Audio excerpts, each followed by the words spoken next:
The surgical scissors clattered against the sterile floor of Mercy General's operating room, their metallic echo swallowed by the sudden, suffocating silence.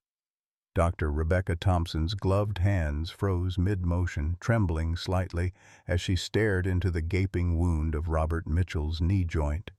That's not possible," whispered Jenny, the surgical nurse, her voice barely audible above the rhythmic beeping of monitors. What they had expected to find, simple fluid buildup, maybe some torn cartilage from an old war injury, had revealed something that defied 40 years of medical training. The tissue inside the 72-year-old veteran's knee wasn't inflamed or infected. It was structured, organized, almost architectural in its complexity. Dr. Thompson's breath caught as she leaned closer, her surgical light illuminating layers of fibrous growth that spiraled inward like the chambers of a nautilus shell. The formations pulsed gently with Bob's heartbeat, but the rhythm felt alien, too slow, too deliberate. "Get pathology down here," she managed, her voice cracking. "And call the CDC. We're going to need help with this one." Leave a like and share your thoughts in the comments along with the city you're watching from now. Let's continue with the story. The morning sun filtered through the sheer curtains of the Mitchell family home, casting gentle shadows across the worn hardwood floors that had witnessed 50 years of quiet routines. Robert "Bob" Mitchell sat in his leather recliner, the same spot he'd occupied every morning since retiring from the Ford plant in 1998. The chair groaned softly under his weight, a familiar protest that had become part of the morning symphony. Steam rose from his coffee mug like incense in a church. Black coffee, no sugar, strong enough to wake the dead, just like his father used to make during the Depression. Outside, the American flag hung from its pole in the front yard, already raised despite the early hour. Bob's ritual never wavered. 6 o'clock sharp, coffee first, flag second, silence third. His right knee throbbed with the deep, persistent ache that had become his unwelcome companion for longer than he cared to remember. The joint felt swollen this morning, tight against the fabric of his work pants. He'd learned to read the weather through that knee, rain coming, pressure dropping, storm brewing.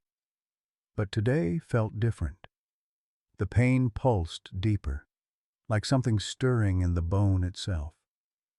Margaret Maggie Mitchell moved through their modest kitchen with the practiced efficiency of a woman who'd been making the same breakfast for decades. At 70, she still carried herself with the purposeful grace of her nursing school days, though retirement had softened her edges. She didn't need to look to know Bob was favoring his right side again, the way his shoulders tilted just slightly, the barely audible grunt when he shifted his weight. She'd stopped asking about the pain years ago. Some wounds, she'd learned, preferred silence. The house itself seemed to breathe around them, creaking floorboards that knew their weight, faded wallpaper that held their secrets, family photos arranged like a timeline of memories.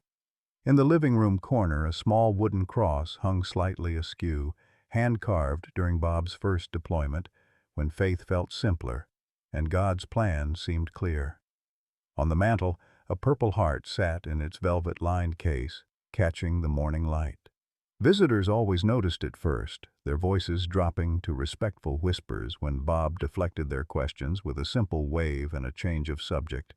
What they couldn't see was the tremor in his fingers when he dusted that case, or the way his jaw clenched tight whenever someone thanked him for his service. The autumn morning had started like any other, with Bob struggling to his feet from the breakfast table, his knee protesting with its familiar sharp reminder that 72 years of living had taken their toll. Maggie watched from the kitchen window as he made his way to the backyard, toolbox in hand, determined to fix the fence post that had been leaning since the last storm. She knew better than to offer help. Bob's pride was as stubborn as his arthritis. The wooden post had been wobbling for weeks, just enough to catch his eye every time he looked out the window. "A man fixes what he can reach," he'd always said, one of those simple philosophies that had guided him through 5 decades of marriage and retirement.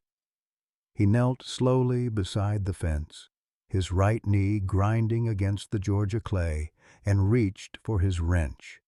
That's when it happened.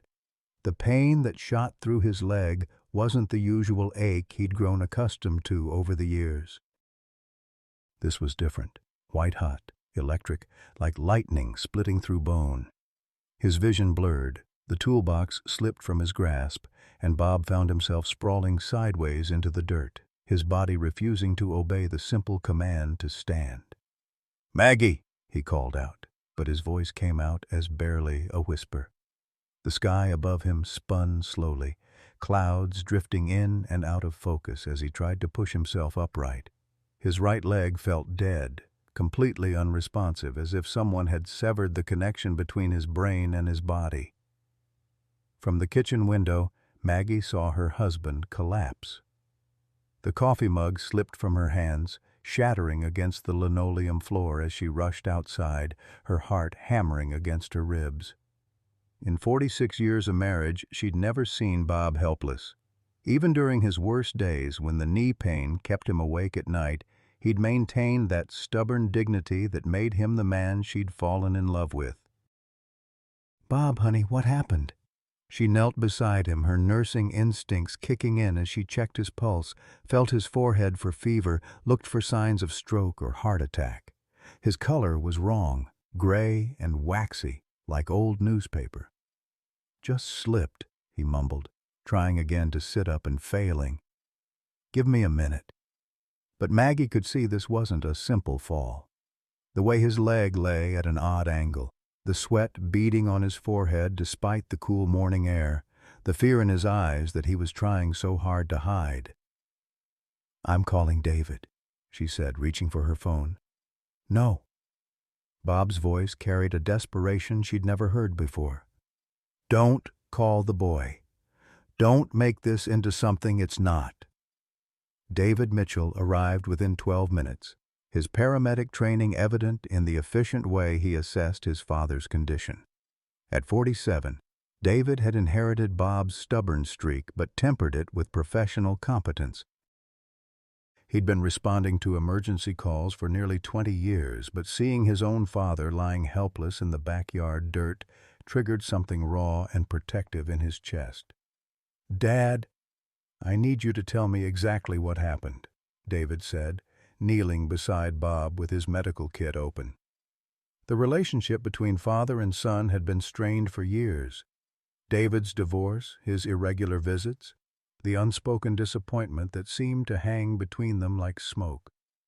But now, with Bob's pulse rapid and thready beneath his fingers, those old grievances felt petty and meaningless. "I told your mother I just slipped. Old fool trying to do young man's work." Bob attempted a smile, but it came out more like a grimace. "Help me up, and we'll pretend this never happened." David exchanged a look with his mother over Bob's prone form. In his professional capacity, he'd seen plenty of elderly patients who minimized their symptoms, who'd rather suffer in silence than admit weakness. But this was different. Bob wasn't just being stoic, he was genuinely afraid. "Dad, your leg is completely swollen. This isn't from a fall." David's voice carried the gentle authority he used with frightened patience. "We need to get you to the hospital." The ride to Mercy General felt endless. Bob lay strapped to the gurney in the back of the ambulance, his eyes closed, jaw clenched against waves of pain that seemed to radiate from his knee up through his entire body. Maggie sat beside him, holding his hand, whispering reassurances that felt hollow even to her own ears. At the emergency department, Dr. Rebecca Thompson took one look at Bob's grotesquely swollen knee and ordered immediate X-rays. She was a woman in her mid-40s who'd built her reputation on solving medical puzzles that stumped other physicians. But as she examined the initial films, her confident expression began to crack. "Mr. Mitchell, I need to ask you about your medical history," she said, pulling up a chair beside his examination bed. "Specifically about this knee, have you had any previous injuries, surgeries, or trauma to this joint?" Bob's eyes darted to Maggie, then back to the doctor. "Old war wound," he said quietly. "From Vietnam. Nothing that needs poking at." Dr. Thompson studied the x-rays again, her brow furrowed. The joint showed massive fluid accumulation, but there was something else. Dense shadows that didn't match any normal anatomy she recognized. "Mr. Mitchell, I'm going to recommend we drain this fluid and take a closer look. What we're seeing here isn't typical of normal joint inflammation." "No," Bob said quickly, struggling to sit up on the examination table. "I've lived with this for 50 years. I can live with it for however many I have left." But even as he spoke, another wave of pain crashed over him, so intense that his vision grayed at the edges. The last thing he remembered before losing consciousness was Maggie's voice calling his name, and the terrible certainty that whatever he'd been hiding all these years was finally going to come to light. When Bob regained consciousness 12 hours later, the world felt different. The harsh fluorescent lights of the hospital room seemed too bright, the sounds too sharp. His knee was wrapped in thick bandages, elevated on a pillow, but the throbbing pain that had been his constant companion for decades was muted now, replaced by something else. A hollow sensation, as if part of him had been carved away. Maggie sat beside his bed, her gray hair disheveled, still wearing the same clothes from yesterday morning. Her eyes were red-rimmed from crying and lack of sleep. When she saw him wake, relief flooded her face, followed immediately by something else, a mixture of confusion and hurt that made Bob's chest tighten with guilt. "The doctors drained almost 2 liters of fluid from your knee," she said quietly, her voice hoarse. 2 liters, Bob. Dr. Thompson said she's never seen anything like it in 30 years of practice." Bob tried to sit up, wincing as the movement sent sharp pains through his leg. "Where's David?" "Sarah? David's been here all night. Sarah drove down from Atlanta as soon as she heard. They're both talking to the doctors now." Maggie leaned forward, taking his hand in both of hers. "Bob, honey, they found something in the fluid. Something that doesn't make sense." Before Bob could respond, the door opened and David entered with a woman Bob didn't recognize. She was younger than Dr. Thompson, maybe in her 30s, with the kind of intense focus in her eyes that reminded him of his daughter Sarah during her nursing school days. "Mr. Mitchell, I'm Dr. Lisa Park from Pathology," she said, pulling up a chair beside his bed. "I've been analyzing the fluid we removed from your knee joint. I need to ask you some questions about your medical history, particularly about your military service." Bob's mouth went dry. This was what he'd been dreading for 50 years, the moment when medical necessity would force the truth into the light. "I already told Dr. Thompson everything she needs to know." "Actually, sir, you didn't." David's voice carried a professional edge that Bob had never heard directed at him before. "Dr. Thompson showed me your x-rays. Whatever's been growing in your knee, it's not from any combat injury I've ever seen. And I've seen plenty." Dr. Park opened a thick file folder and spread several photographs across Bob's bedside table. The images showed microscopic views of tissue samples, cellular structures that looked almost crystalline in their organization. "Mr. Mitchell, this tissue has been growing for decades. The cellular matrix is unlike anything in current medical literature. We need to understand what caused this because it may be affecting other veterans." "Other veterans?" Maggie's voice was barely a whisper. Bob closed his eyes, feeling the weight of 5 decades pressing down on his chest. He could hear footsteps in the hallway, the distant sound of his daughter Sarah's voice as she spoke with someone at the nurse's station. Soon she'd be in this room too, looking at him with those questioning eyes that had always been too intelligent for her own good. "There was an incident," Bob said finally, his voice so quiet that everyone leaned closer to hear him. "In 1972. After I came back from overseas. David straightened in his chair. What kind of incident? The kind that comes with papers you sign. The kind that comes with money and promises and threats about what happens if you ever talk about it. Bob opened his eyes and looked directly at his son. The kind that makes you lie to your family for 50 years because the alternative is worse. Doctor. Park exchanged a glance with David. Mr. Mitchell, if this was some kind of chemical or biological exposure, we need to know. Your health depends on it, and there may be other people who were affected. Before Bob could respond, the door burst open and Sarah rushed in, still wearing her scrubs from the night shift at Atlanta General. At 44, she had inherited her mother's nurturing instincts and her father's stubborn determination.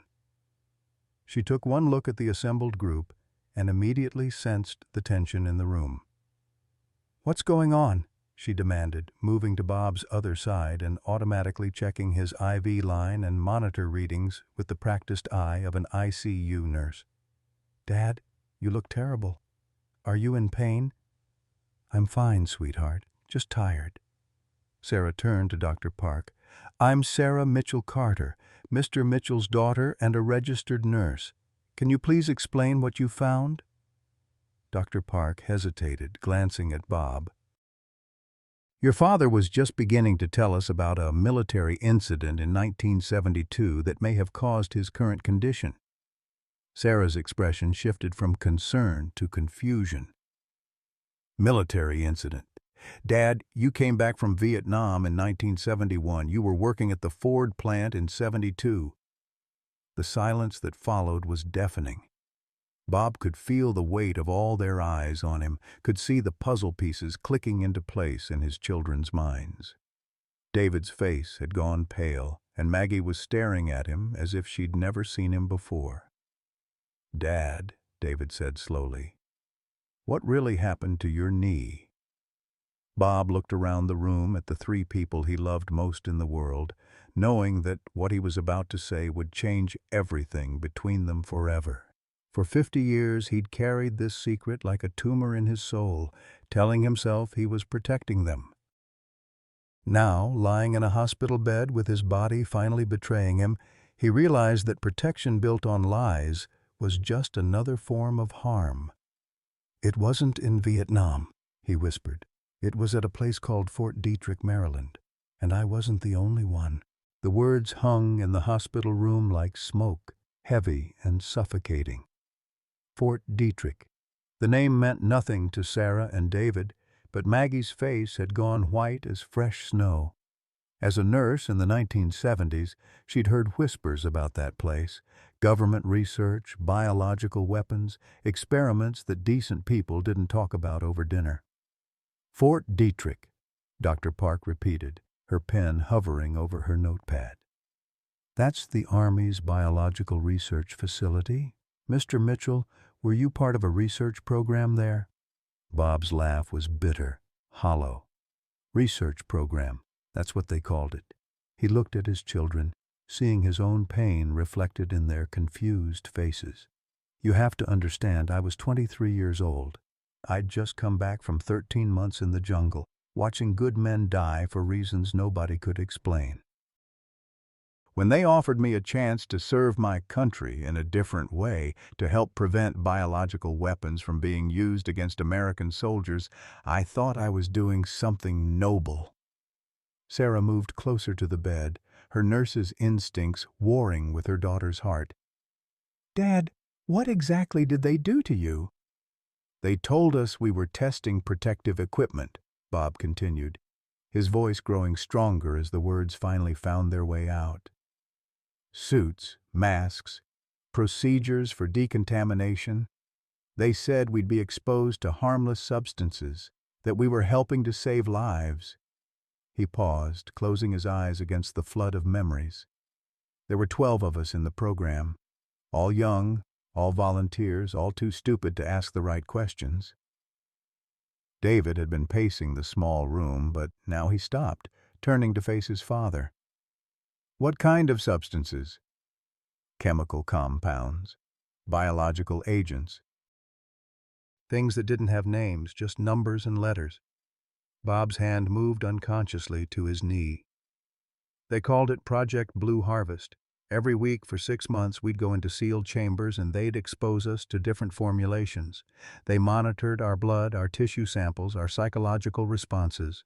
Dr. Park was writing furiously now, her medical training taking over. Mr. Mitchell, do you remember any specific designations? Any documentation you might have kept? Bob nodded slowly toward the small closet where his personal effects were stored. In my wallet, there's a business card. The phone number disconnected 30 years ago, but the man's name is Dr. Harrison Fletcher. He was the lead researcher. He looked at Maggie, seeing the betrayal in her eyes. Honey, I wanted to tell you. Every day for 50 years, I wanted to tell you.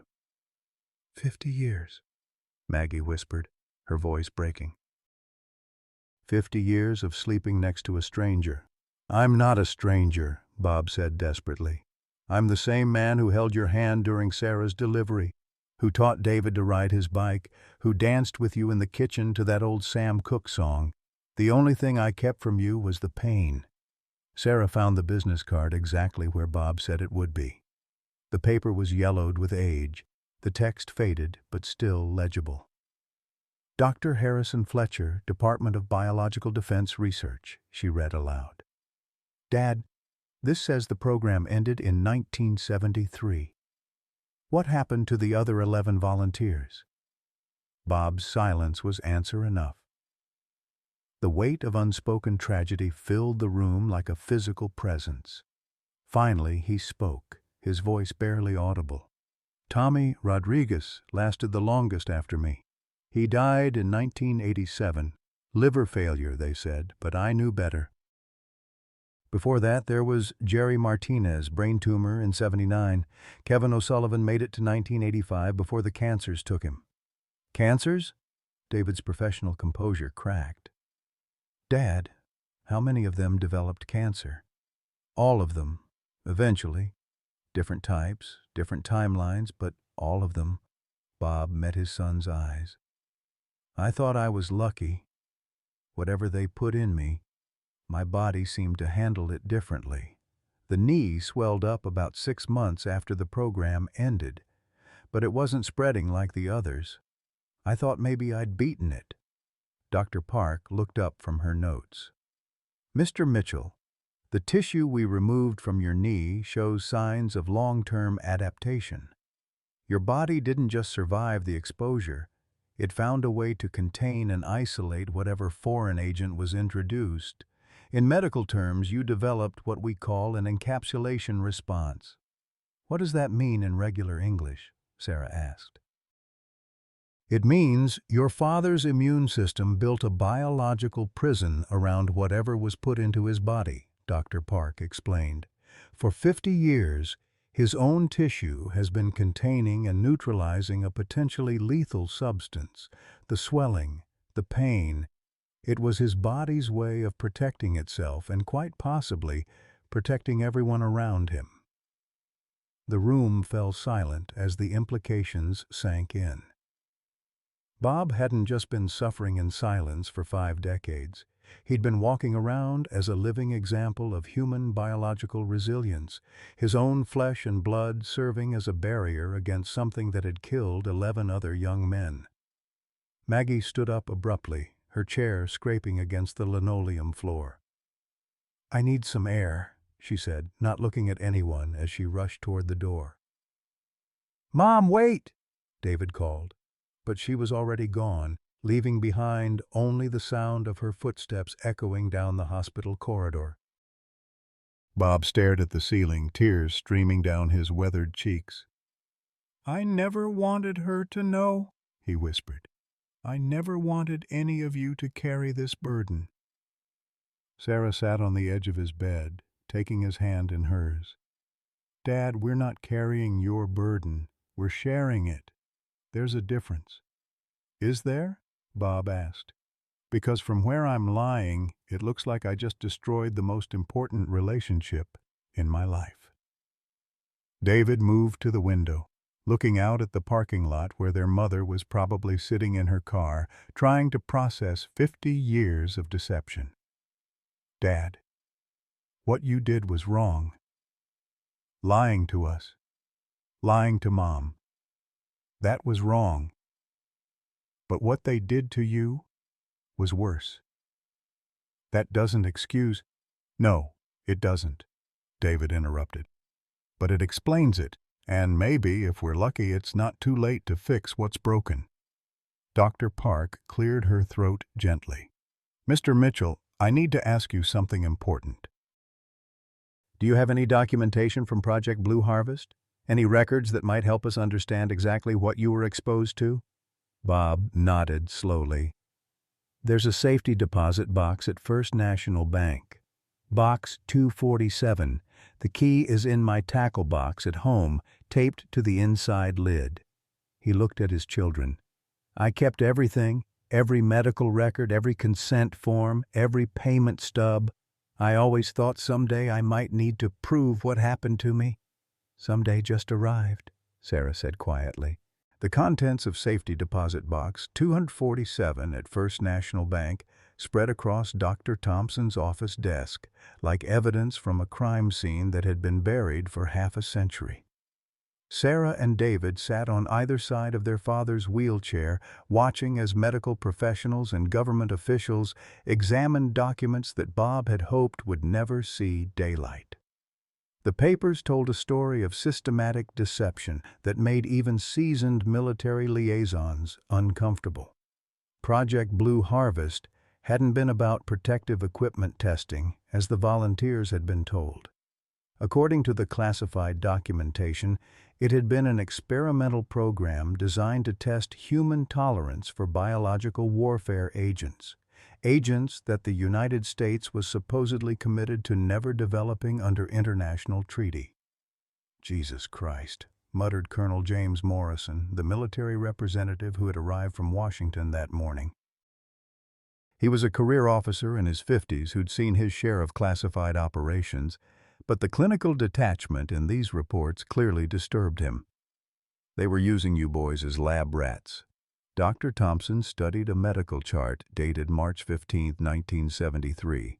Mr. Mitchell, according to this, you received injections of something called compound XB47 directly into your knee joint. The notation says it was designed to test long-term biological integration in human tissue. Bob's hands trembled as he held a faded photograph from the project files. It showed 12 young men in military fatigues standing in front of a nondescript government building. They looked so impossibly young, their faces bright with the confidence of men who believed they were serving a noble purpose. "We thought we were heroes," he whispered.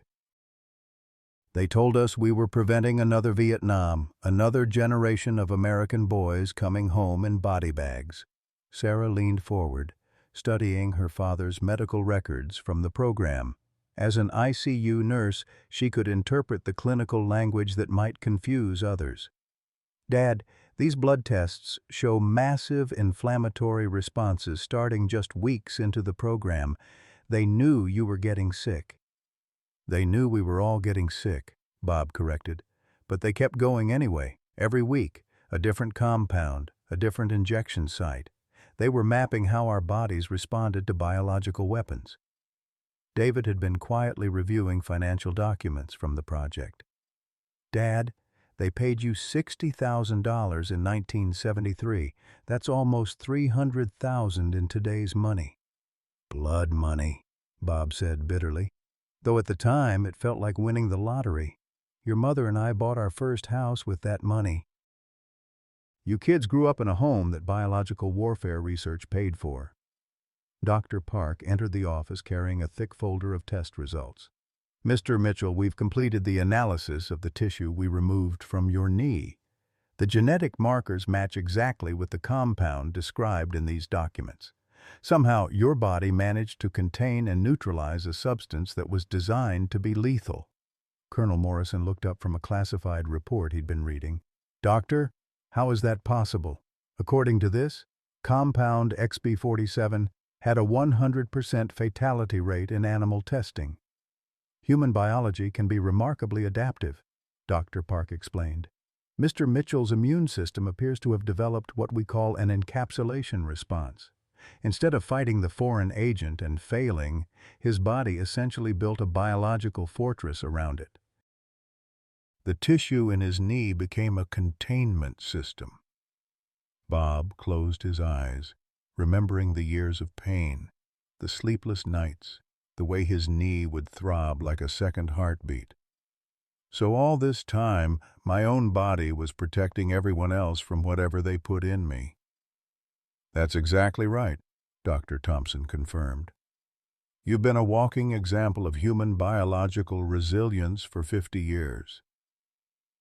The door to the conference room opened, and Maggie entered quietly. She'd been absent from the hospital for 2 days, staying with her sister while she processed the magnitude of Bob's deception.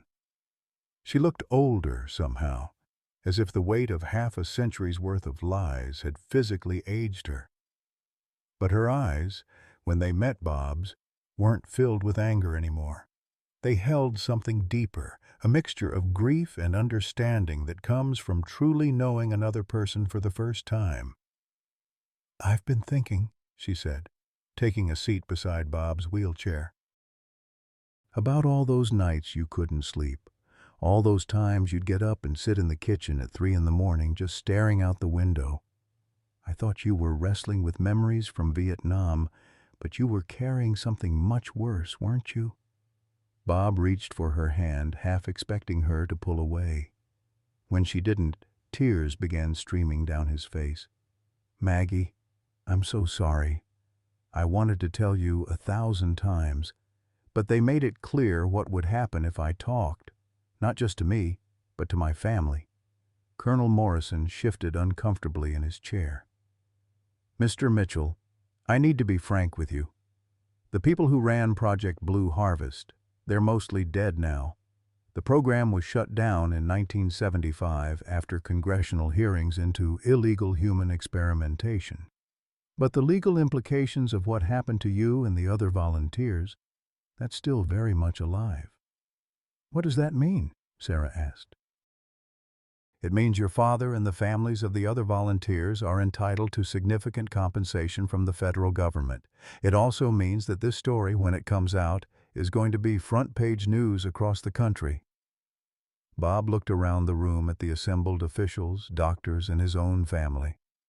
"I don't want money, and I don't want to be famous. I just want to spend whatever time I have left with my wife and children, knowing that I don't have to carry this secret anymore." Dr. Thompson leaned forward. "Mr. Mitchell, there's something else you need to consider. The tissue we removed from your knee, it's medically significant. Your body's response to this compound could help us develop treatments for other people who've been exposed to biological agents. You could help save lives." "More lives," Maggie said quietly, squeezing Bob's hand. "Even after all this time, you're still trying to serve your country." Bob looked at his wife, seeing in her eyes the woman he'd fallen in love with 53 years ago. The nursing student who'd believed that healing was the highest calling, that every life had value, that love meant sharing both the light and the darkness. "If my suffering can help someone else, then maybe it wasn't all for nothing." The call came at 3:47 a.m. on a Tuesday, jarring Bob awake from the fitful sleep that had become his norm since the surgery. The voice on the other end was unfamiliar, clinical, speaking with the measured tone of someone accustomed to delivering bad news in the middle of the night. "Mr. Mitchell, this is Dr. Elizabeth Warren from the CDC in Atlanta. I'm calling about your recent medical case. We need you to return to the hospital immediately." Bob sat up in bed, his heart hammering against his ribs. Beside him, Maggie stirred, instantly alert with the instincts of a woman who'd spent 40 years as a nurse. "What's wrong?" she whispered. "Dr. Warren, it's nearly 4 in the morning.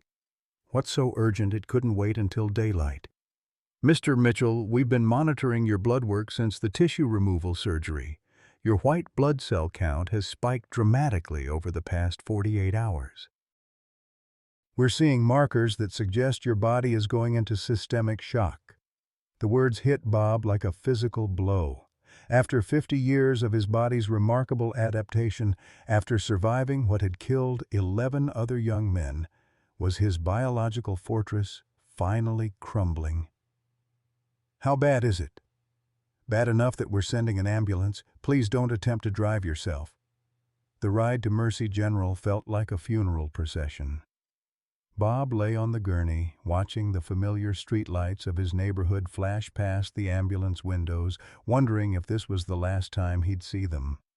Maggie rode beside him, holding his hand with a grip that spoke of determination rather than desperation. She'd made her peace with his 50-year deception, but she wasn't ready to lose him to the consequences of it.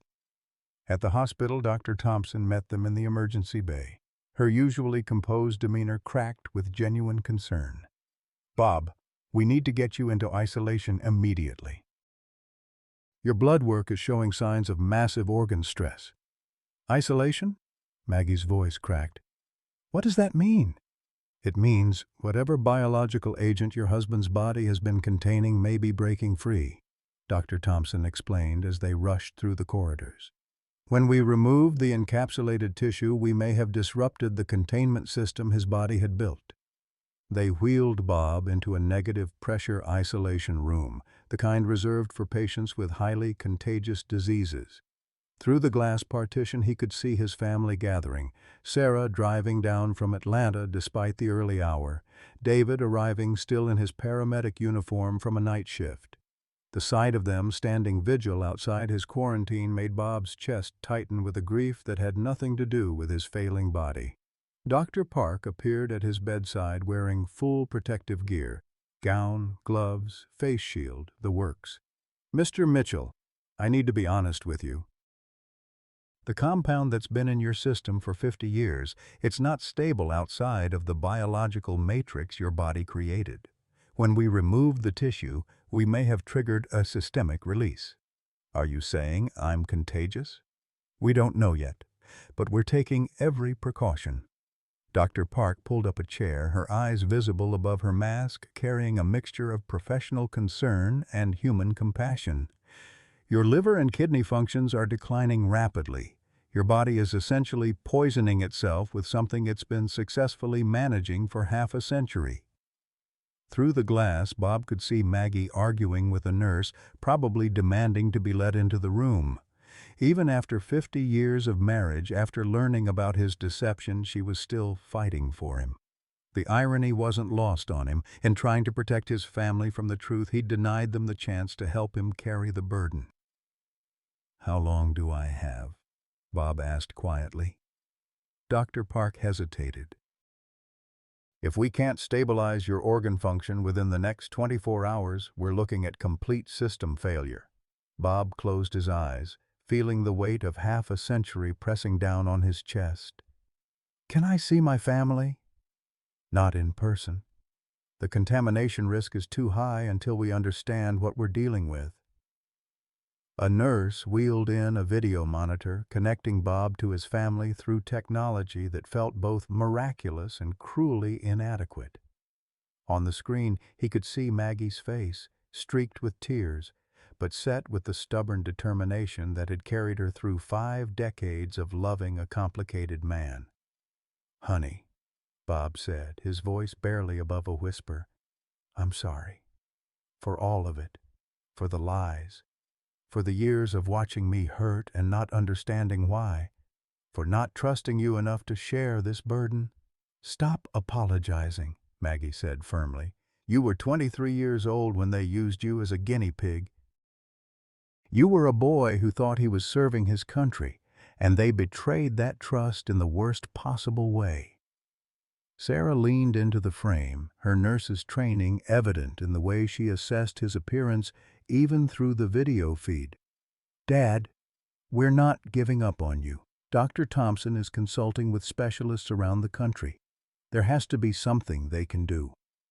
But Bob could feel his body failing, could sense the biological systems that had protected him for 5 decades finally succumbing to the poison they'd been containing. His vision was starting to blur, his breathing becoming labored. The irony was bitter. After surviving what was supposed to be a 100% fatal compound, he was going to die from the removal of his body's own protective response.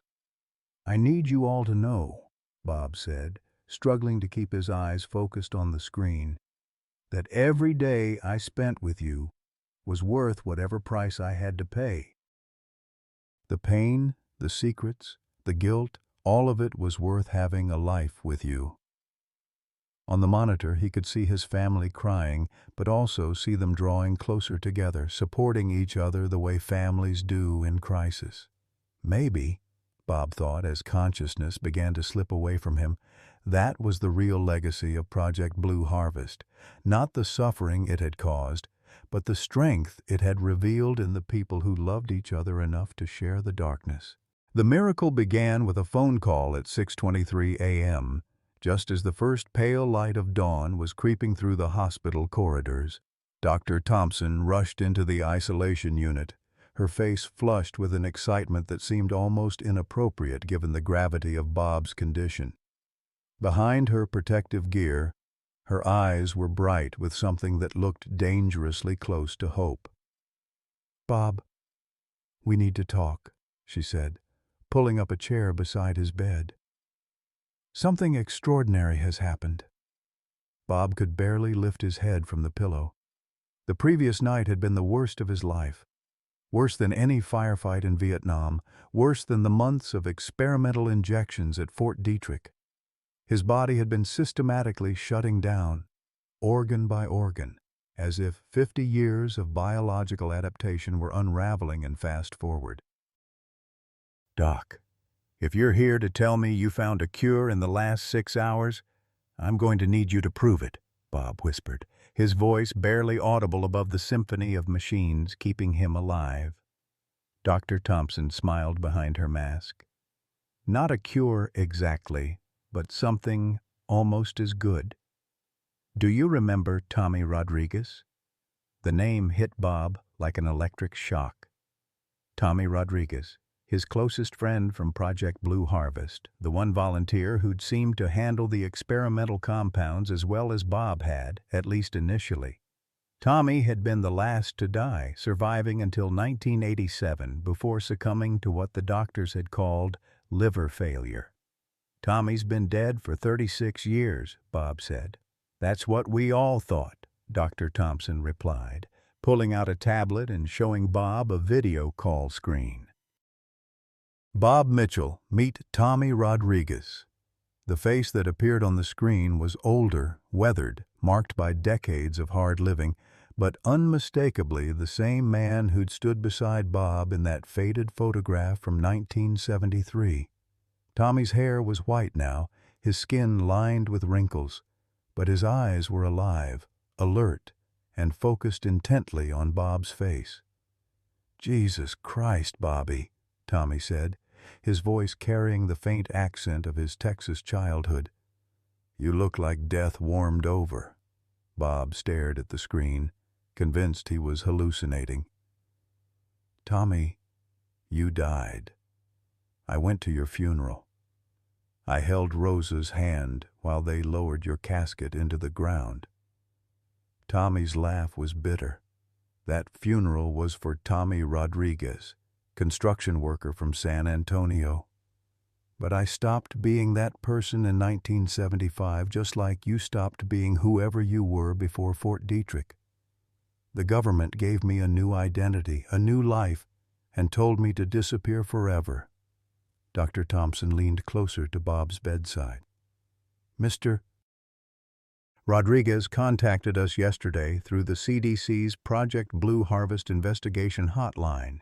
He's been living under an assumed name in Montana, working as a park ranger, monitoring his own condition for almost 50 years. My own condition," Tommy continued from the screen, "which happens to be almost identical to yours. Same experimental compound, same biological response, same 50 years of pain and secrecy. Except I never had the surgery to remove the encapsulated tissue." Bob struggled to process what he was hearing. "But the doctors said you died from liver failure." The doctors were told I died from liver failure, Tommy corrected. But what really happened was that my condition became too noticeable to hide. The swelling, the pain, the obvious signs that something was seriously wrong with my body. The military decided it was easier to fake my death and relocate me than to risk exposure of the program. Dr. Park entered the isolation unit carrying a thick file of medical records. Mr. Mitchell, we've been comparing your biological markers with Mr. Rodriguez's historical data. The pattern is remarkable. Your body's crisis isn't because the containment system failed. It's because removing the tissue disrupted a delicate biological balance that took 50 years to establish. What does that mean in English? Bob asked. Tommy leaned closer to his camera. It means they need to put it back, Bobby. The tissue they removed from your knee, your body needs it. It's not just containing the compound anymore, it's processing it, neutralizing it, keeping you alive. Dr. Thompson nodded. Mr. Rodriguez has agreed to donate tissue from his own encapsulation site. It's a risky procedure, essentially grafting biological material from one person to another, but given the unique circumstances... You want to give me Tommy's knee tissue? Bob asked, the absurdity of the situation making him wonder if he was delirious. Not just my knee tissue, Tommy said. We're talking about a complete biological template. Your body knows how to process this compound. It just needs the right cellular framework to do it. Think of it as a biological blueprint for survival. Bob looked at the faces surrounding him. Doctors who dedicated their careers to healing, his family watching anxiously through the video monitor, and Tommy Rodriguez, a man who'd been dead for 36 years but was somehow offering to save his life. The weight of it all was overwhelming. There's something else, Dr. Thompson said quietly. If this procedure works, if we can successfully restore your body's containment system, the medical implications are staggering. We're talking about a potential treatment for biological warfare exposure, for chemical poisoning, for any number of conditions where the body needs to contain and process foreign agents.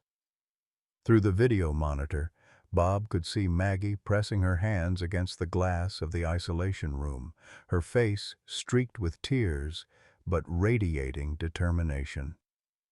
Sarah was beside her, still in her scrubs from another sleepless night, while David paced behind them with the restless energy of someone who needed to do something, anything, to help. The risks? Bob asked. Complete rejection, systemic failure, death, Dr. Park said honestly. But given your current trajectory, those risks exist with or without the procedure. Tommy's voice came through the speaker with quiet intensity. Bobby, I've spent 36 years being dead to everyone who ever mattered to me. Rosa remarried, thinking she was a widow. My kids grew up believing their father abandoned them. Don't make the same mistake I did. Don't let them bury you when there's still a chance to live. Bob closed his eyes, feeling the truth of Tommy's words settling in his chest like a stone. For 50 years he'd carried the burden of Project Blue Harvest alone, believing that protecting his family from the truth was the same as protecting them from harm. But lying in this isolation room, dying from the very thing that had kept him alive, he finally understood the difference between protecting someone and loving them. Do it, Bob whispered, opening his eyes and looking directly into the camera where his family waited. Whatever it takes, do it. The surgery took 11 hours. 11 hours of Maggie pacing the waiting room corridors, wearing a path in the linoleum between the coffee machine and the window that overlooked the parking lot where she and Bob had shared their first kiss 53 years ago. 11 hours of Sarah checking her phone every 30 seconds, calling in favors with surgeon friends across the country for second opinions on a procedure that had never been attempted before. 11 hours of David questioning every medical decision, his paramedic training making him acutely aware of everything that could go wrong when you started grafting tissue from one human being to another. Dr. Thompson emerged from the operating room at 9:47 p.m., still wearing her surgical scrubs, exhaustion written across her face like a roadmap of the day's challenges.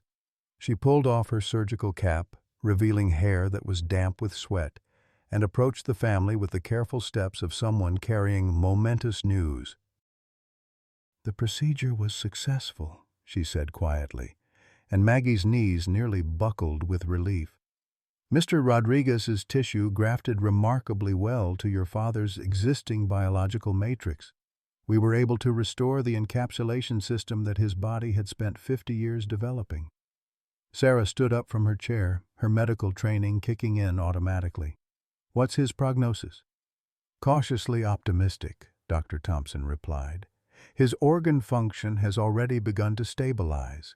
The biological containment system is functioning exactly as we hoped. But he's not out of the woods yet. The next 72 hours will be critical." David moved to the window, looking out at the darkness beyond the hospital grounds. "Will he be able to go home?" "Eventually, yes, but this isn't a cure, it's a management system. Your father will need regular monitoring for the rest of his life." "What we've done is essentially restored his body's ability to contain and process the compound that's been in his system for 50 years. Tommy Rodriguez had remained at the hospital throughout the surgery, despite having undergone his own procedure to donate the tissue. He sat in a wheelchair in the corner of the waiting room, his leg heavily bandaged, but his eyes bright with something that looked like redemption. For 36 years he'd lived with the guilt of surviving when his fellow volunteers had died. Now, finally, he'd found a way to honor their memory. "Can we see him?"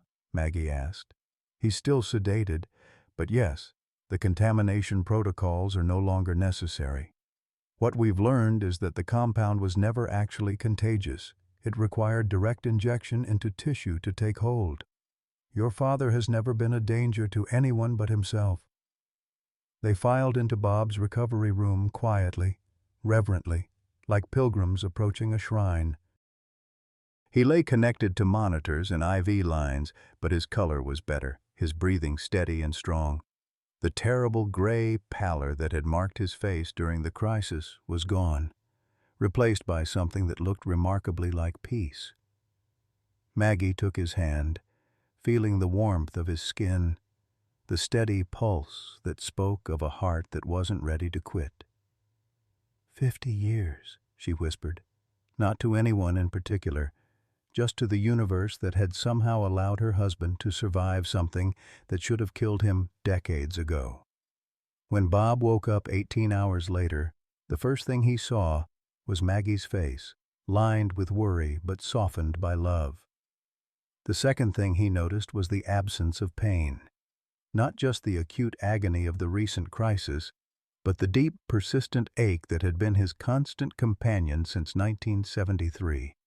For the first time in half a century, his body felt like it belonged to him again. "How do you feel?"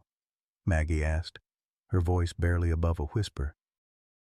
Bob flexed his fingers, moved his legs, took a deep breath that didn't hurt. "Like myself," he said, and meant it. "For the first time in 50 years, I feel like myself." Tommy appeared in the doorway, leaning heavily on crutches but grinning with the satisfaction of a man who'd finally found a way to give instead of just receive. "Hey there, Bobby. Welcome back to the land of the living." Over the following weeks, as Bob's strength returned and the medical community began to understand the implications of what had been accomplished, the story of Project Blue Harvest broke wide open. Congressional hearings were announced. Veterans advocacy groups demanded investigations. The families of the 11 men who had died began filing lawsuits against the federal government. But in the quiet moments, away from the cameras and the reporters and the lawyers, Bob found something he'd never expected to have: peace.